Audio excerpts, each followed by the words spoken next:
ഞാൻ ഇന്ന് ഗോതമ്പ് റവ ഉപ്മാവാണ് ഉണ്ടാക്കുന്നത്. 1 കപ്പ് റവയാണ് ഉപ്മാവ് ഉണ്ടാക്കാനായി എടുക്കുന്നത്. 3 ആൾക്ക് നന്നായി കഴിക്കാൻ ഇതുണ്ടാവും. ഗോതമ്പിൻ്റെ കൂടെ ഒരു ചെറിയ സവാളയും 3 പച്ചമുളകും ചെറിയ കഷ്ണം ഇഞ്ചിയും 2 തണ്ട് കറിവേപ്പിലയും എടുക്കുന്നുണ്ട്. പകുതി കഷ്ണം സവാളയും പച്ചമുളകും ഇഞ്ചിയും പൊടിയായി അരിഞ്ഞെടുക്കാം. ഇനി ഒരു പാത്രം അടുപ്പത്ത് വെച്ച് ചൂടാക്കാനായി വെക്കാം. ചീനച്ചട്ടി ആയാലും മതി. ഇതിലേക്ക് ഞാൻ കുറച്ച് വെളിച്ചെണ്ണ ഒഴിച്ചു കൊടുക്കുന്നുണ്ട്. ഒരു 2 ടേബിൾ സ്പൂൺ എണ്ണ മതിയാവും. എണ്ണ ചൂടായി വന്നിട്ടുണ്ട്. ഇതിലേക്ക് 1/2 ടീസ്പൂൺ കടുക് പൊട്ടിക്കാം. ഇനി ഇതിലേക്ക് 3/4 ടേബിൾ സ്പൂൺ ഉഴുന്ന് പരിപ്പ് കൂടി ഇട്ട് മൂപ്പിച്ചെടുക്കാം. 2 തണ്ട് കറിവേപ്പില കൂടി ഇട്ട് കൊടുത്ത് ഒന്ന് ഇളക്കി കൊടുക്കാം.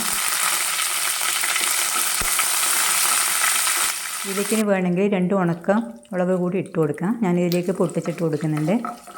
ഇപ്പോൾ എല്ലാം കൂടി ഒന്ന് മൂത്ത് വന്നിട്ടുണ്ട്. ഇതിലേക്ക് ഇനി നേരത്തെ പൊടിയായി അരിഞ്ഞു വെച്ച ഇഞ്ചിയും പച്ചമുളകും സവാളയും കൂടി ഇട്ട് കൊടുക്കാം. ഇനി എല്ലാം കൂടി ഒന്ന് ഇളക്കി വാട്ടിയെടുക്കാം. നന്നായി ഒന്ന് വാടി വന്നാലും മാത്രം മതി. ഇതിലേക്ക് ഇനി റവ കൂടി ചേർത്ത് കൊടുക്കാം.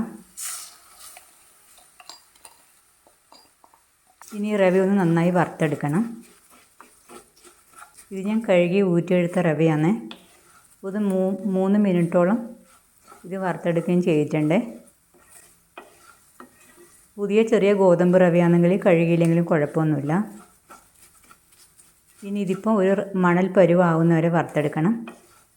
കൂടുതൽ ഗോതമ്പ് റവ വറുത്താൽ റവ ഒട്ടിപ്പിടിക്കില്ല. കൂടുതൽ സമയം വറുത്തെടുത്താൽ നല്ലത് തന്നെയാണ്. മാത്രമല്ല കുഴഞ്ഞ മാതിരി ഇരിക്കുകയും ചെയ്യൂല. ഇപ്പോൾ റവ ചെറുതായി പൊട്ടി വരുന്നുണ്ട്. ഇത്രയും വറുത്താൽ മതി.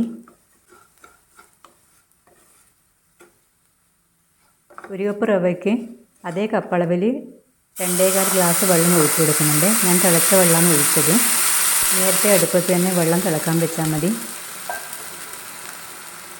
ഒന്ന് ഇളക്കി കൊടുത്ത ശേഷം തീ കുറച്ച് വെക്കാം. പാകത്തിന് ഉപ്പും കൂടി ഇതിലേക്ക് ചേർത്ത് കൊടുക്കാം. ഉപ്പുണ്ടോയെന്നൊന്ന് ടേസ്റ്റ് ചെയ്ത് നോക്കണം. ഇതിനി ഒന്ന് ഇളക്കി അടച്ച് വെച്ച് കൊടുക്കാം. ഒരു 5 മിനിറ്റ് ആകുമ്പോഴത്തേക്ക് ഒന്ന് തുറന്ന് നോക്കാം. ഇപ്പം വെള്ളം വറ്റിയിട്ടുണ്ട്, എന്നാലും വെള്ളമയത്തോടെ തന്നെ കാണുന്നുണ്ട്.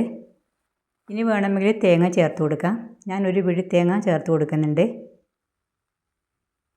ഇനി ഇത് നന്നായി ഒന്ന് ഇളക്കി കൊടുക്കാം. 1/2 ടേബിൾ സ്പൂൺ നെയ്യ് കൂടി ഞാൻ ചേർത്ത് കൊടുക്കുന്നുണ്ട്. ഒന്ന് ഇളക്കി കൊടുത്ത ശേഷം തീ ഓഫാക്കാം. ഇനി ഇതൊന്ന് 5 മിനിറ്റ് അടച്ച് വെച്ച് വെക്കാം. 5-10 മിനിറ്റ് വെക്കാം. ശേഷം ഒന്ന് ഇളക്കി കൊടുത്ത് ശേഷം നമുക്കിത് വിളമ്പാം. ഇതിലേക്ക് കടലക്കറിയോ പയറോ പഴം എന്തും ഉണ്ടായാലും കഴിക്കാം.